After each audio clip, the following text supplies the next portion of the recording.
riesgo derivado de las políticas de fortificación de alimentos y de suplementos vitamínicos. Haré primero una pequeña introducción a lo que llamamos fortificación, enriquecimiento y suplementación, y luego intentaré abordar la pregunta que está en el título de la ponencia, si supone un beneficio o supone riesgos, y ya les adelanto que no les voy a poder dar una respuesta clara, porque fundamentalmente, bajo mi punto de vista, todavía no la hay. Entonces, sí plantearemos unas preguntas adicionales que nos hagan reflexionar sobre el tema, porque en realidad todo consiste en una búsqueda del equilibrio entre los beneficios y los riesgos, y es ese equilibrio que tanto buscamos en alimentación que también podemos aplicar a este tema. De todas maneras, sí que intentaré dar alguna conclusión final para no dejarles en una duda existencial. Bueno, llamamos suplementación farmacológica al uso de nutrientes aislados o en combinación que se administran siempre en formas farmacéuticas. Es decir, los vamos a ingerir como comprimidos, como cápsulas, como elixires, etcétera, etcétera. Enriquecimiento de alimentos consiste en la adición de nutrientes a alimentos que ya los contienen de forma natural o han perdido parte de su contenido como consecuencia de los procesos tecnológicos.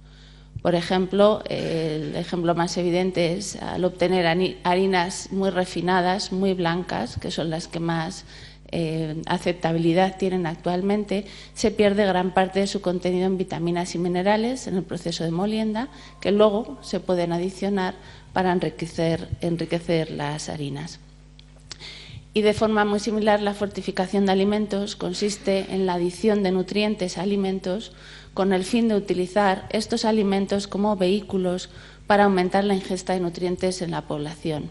Y el ejemplo más claro de esta política es, por ejemplo, la adición de yodo a la sal común para la prevención del bocio o del cretinismo. La fortificación de alimentos, además, puede ser voluntaria u obligatoria. Voluntaria es cuando no está impuesta por ley y queda a voluntad del fabricante, que decide adicionar un nutriente pues para diferenciar normalmente su producto.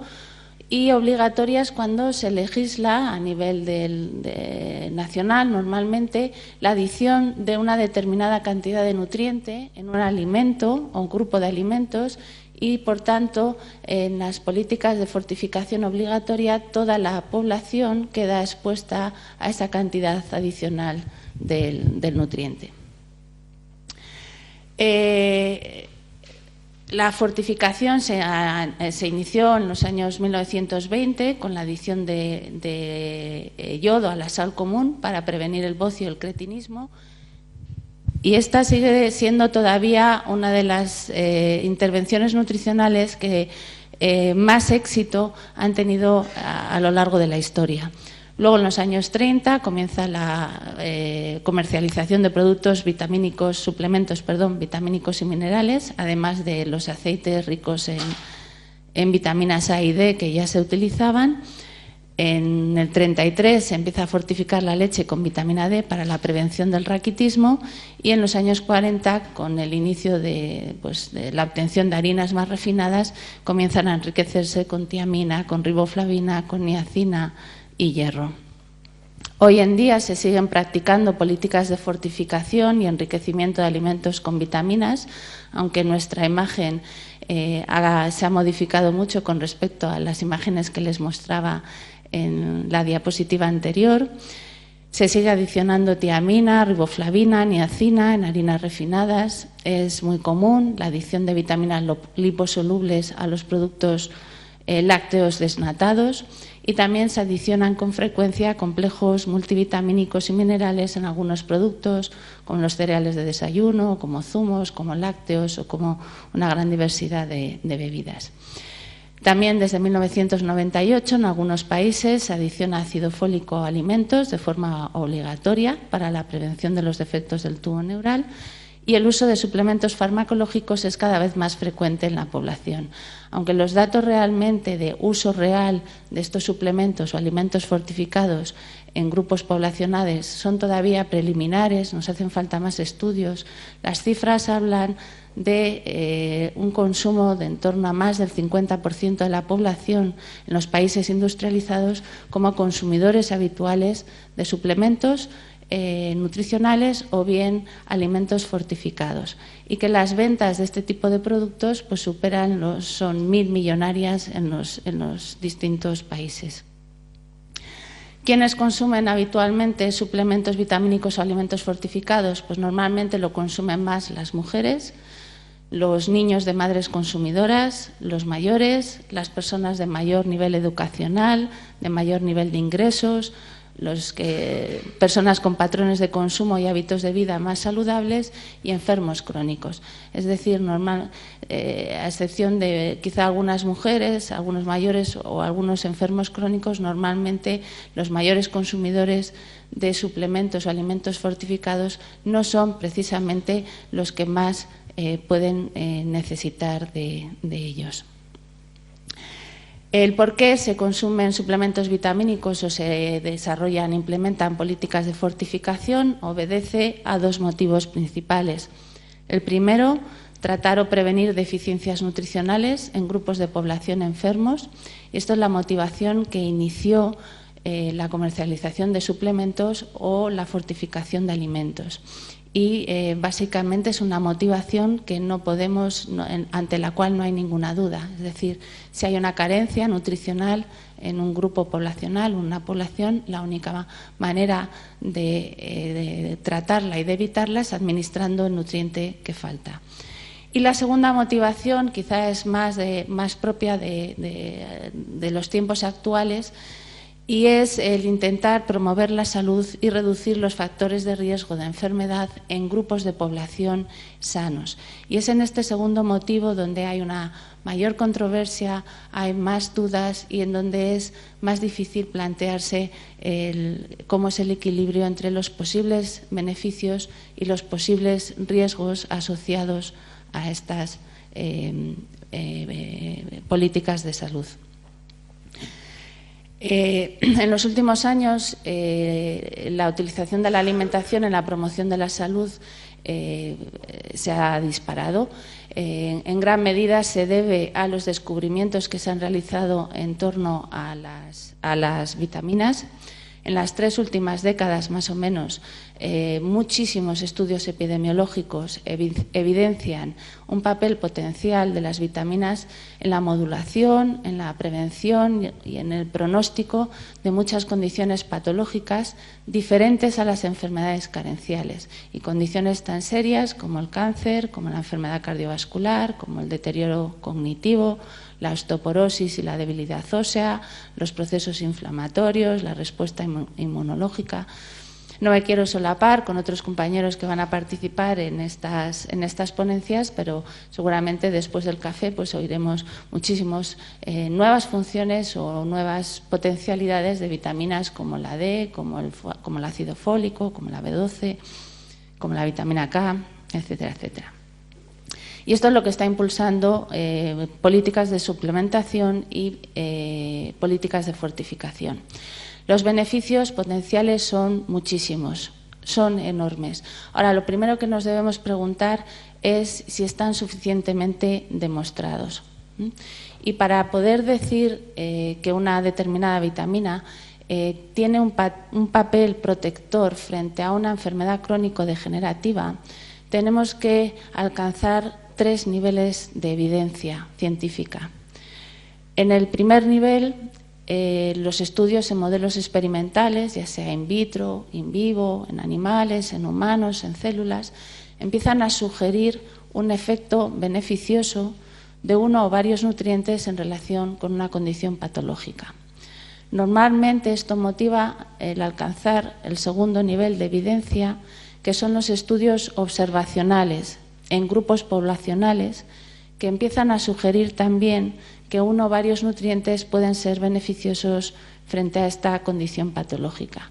Pero realmente el nivel de evidencia que ya nos da Una solución definitiva es el tercero, el que se considera el estándar de oro, y son los estudios de intervención o ensayos clínicos dominados por algunos autores, controlados y aleatorizados, que son los que definitivamente demuestran que la administración del nutriente o de varios nutrientes tiene un efecto significativo en la prevención o tratamiento de la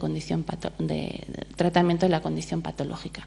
Y solo cuando alcanzamos con suficiente claridad el tercer nivel de evidencia es cuando podemos decir que los beneficios puedan estar suficientemente demostrados. En el caso del ácido fólico, por ejemplo, y la prevención de las malformaciones congénitas, sí se alcanzó este tercer nivel de evidencia. Durante los años 80 se estuvieron realizando estudios experimentales y estudios observacionales, y ya en los años 90 se realizaron los estudios de intervención. Se administró ácido fólico a mujeres que iban a quedarse embarazadas y se observó claramente que podía reducirse en un 70% los casos de defectos del tubo neural. Esto, por supuesto, pues dio lugar a la implementación de todas las estrategias de salud pública que permitían actuar en la prevención de los defectos del tubo neural, mejorando la ingesta de folatos naturales en la dieta, recomendando la suplementación con ácido fólico en la etapa periconcepcional, que es lo que hacemos, por ejemplo, en España, o fortificando los alimentos con ácido fólico de forma obligatoria, que es lo que se inició en 1998 en Estados Unidos y Canadá y que se hace en ya prácticamente más de 40 países a nivel mundial. El caso del ácido fólico nos dio unos resultados pues, muy bien corroborados. En el caso de otros nutrientes no hemos obtenido resultados tan claros o incluso nos hemos encontrado con grandes decepciones. Por ejemplo, en el caso de los carotenoides y el cáncer de pulmón, en los años 80 la mayor parte de los estudios observacionales apuntaban que una ingesta baja de carotenoides a través de la dieta se asociaba con un mayor riesgo de cáncer de pulmón. En este gráfico, que es extraído de uno de estos estudios observacionales, se observa claramente en el eje vertical, está representado el riesgo de cáncer de pulmón, que el riesgo es mayor en aquellas personas en las que se combina una ingesta baja en carotenoides con un intenso hábito tabáquico. Además, incluso existía un mecanismo molecular plausible, es decir, el humo del tabaco es una fuente de radicales libres que puede contribuir al estrés oxidativo y que puede contribuir también a que aumente el riesgo de cáncer de pulmón, y nuestros sistemas de defensa antioxidante, como pueden ser los carotenoides de la dieta, tenían que luchar contra ello. Se realizaron los estudios de intervención, el alfa-tocoferol beta-carotén Cancer Prevention Study o el estudio CARET, y sorprendentemente, cuando se administró suplementos de beta-caroteno, en el primer caso a hombres fumadores en Finlandia, en el segundo caso a hombres fumadores o expuestos al amianto, no solo no se observó que la suplementación con betacaroteno redujera el riesgo de cáncer de pulmón, sino todo lo contrario. La incidencia de cáncer de pulmón resultó un 18% mayor en el primer caso, un 28% mayor en el segundo caso, en los hombres que tomaban los suplementos de betacaroteno. Y esto fue un gran chasco, una gran decepción, una gran sorpresa. En el tercer estudio de intervención, realizado en profesionales sanitarios en Estados Unidos, que incluía tanto fumadores como no fumadores, no se evidenció ningún aumento ni descenso en la incidencia de cáncer de pulmón tras la suplementación con betacaroteno.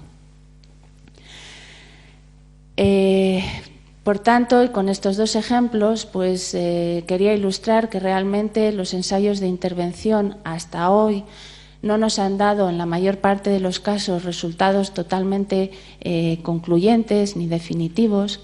Hasta ahora realmente podemos decir, por ejemplo, que la suplementación con ácido fólico en la etapa periconcepcional sí previene los defectos del tubo neural, que no existen evidencias sólidas que sustenten recomendar suplementos de beta-caroteno en población general.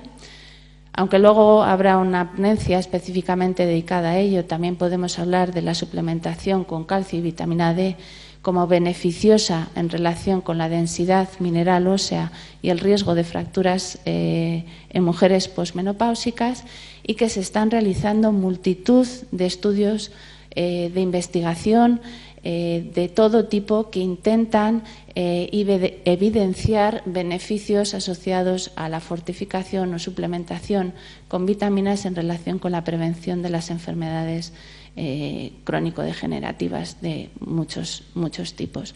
Así que seguramente si esta charla tuviera que repetirla dentro de 10 años, tendría que cambiar, y eso espero, radicalmente su contenido. Si realmente pocos beneficios están bien demostrados, cabe preguntarnos también si realmente se pueden demostrar esos beneficios potenciales. Realmente aquí tenemos dos ideas básicas, y una es la que viene de los estudios observacionales en poblaciones, que cada vez son más rigurosos, cada vez son más robustos, cada vez incluyen más personas, y son los que normalmente nos están dando resultados favorables, resultados atractivos. Pero también son los estudios más difíciles de interpretar, y además nunca, aunque estén muy bien realizados, nunca podrán confirmar una relación causa-efecto. Siempre tendremos que recurrir a un ensayo de intervención en la que administramos el nutriente de forma intencionada. Y el problema con los ensayos de intervención es que estos se hacen económica y prácticamente inviables cuando se ensaya el efecto de un nutriente en una condición patológica que puede tardar décadas en desarrollarse.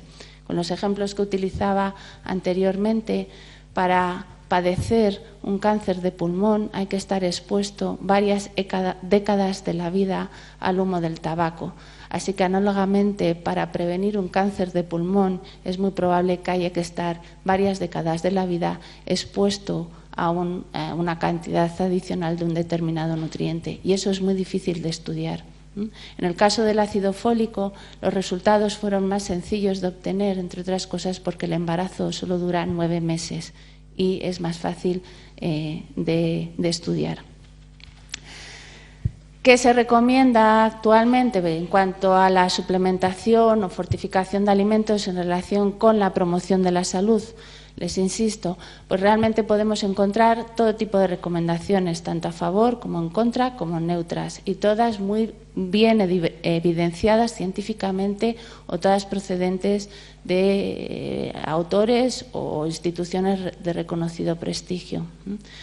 Por ejemplo, Willett, en su nueva pirámide de alimentos, propone la suplementación multivitamínica prácticamente para toda la población. Sin embargo, por ejemplo, el National Institute of Health de Estados Unidos, en una revisión del 2007, concluye que la evidencia actual es insuficiente y que no se puede recomendar ni a favor ni en contra del uso de la suplementación vitamínica en la prevención de las enfermedades crónicas. Igualmente, tenemos algunos autores, como McCormick, por ejemplo, que no recomiendan la suplementación en población general, puesto que sostiene que los beneficios que se pueden obtener son todavía muy cuestionables y que en ningún caso justifican el coste económico que llevan asociado. Es decir, no podemos todavía dar una recomendación clara. Si los beneficios no están suficientemente demostrados y no podemos dar una recomendación clara, otro aspecto que nos podemos preguntar es si existen riesgos. En este sentido, también los estudios no son todavía concluyentes, pero sí se están empezando a identificar efectos adversos inesperados consecuencia de la suplementación y fortificación con vitaminas. Por ejemplo,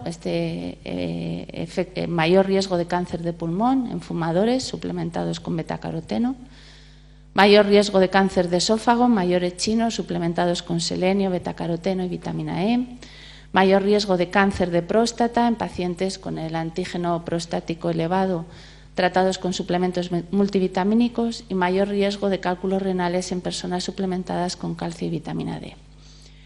También es en este sentido muy claro o muy ejemplar el caso del ácido fólico, que aunque mucho todavía depende de editoriales, dudas o resultados preliminares, como consecuencia de la fortificación obligatoria con ácido fólico en los alimentos, se ha observado, por ejemplo, un posible efecto potenciador del desarrollo y progresión de lesiones premalignas y malignas aún no diagnosticadas.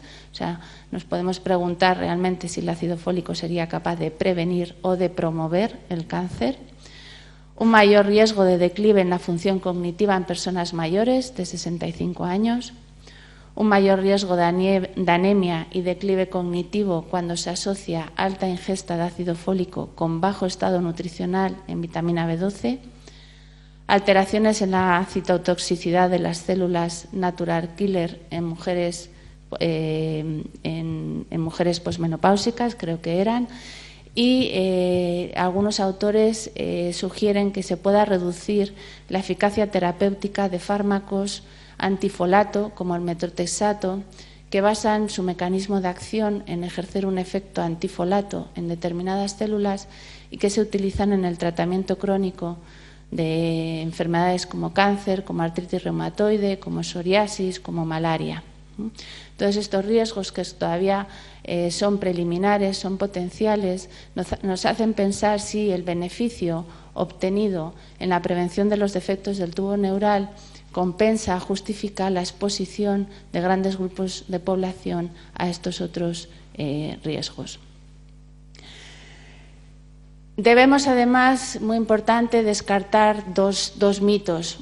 El primero, que está además muy arraigado en la población general, y es que todos los componentes de suplementos multivitamínicos y minerales carecen de toxicidad. Esto no es cierto, todo depende de la dosis, como muchas cosas en alimentación, o de la cantidad. Y también descartar que las vitaminas hidrosolubles se eliminan fácilmente del organismo humano y carecen, por tanto, de toxicidad importante. Estamos viendo con el ejemplo del ácido fólico, también lo vimos con la vitamina C, que esto tampoco es de todo cierto, que todo depende de las dosis que se administren o que lleguen al organismo humano de estas vitaminas. Si hay una posibilidad de riesgo, pueden desarrollarse unos efectos adversos. ¿Qué probabilidad hay de que se produzcan estos efectos adversos? Pues realmente la probabilidad de que pueda darse efectos adversos se da cuando se superan los niveles máximos tolerables de ingesta del nutriente. Tendremos una conferencia también mañana donde se presentan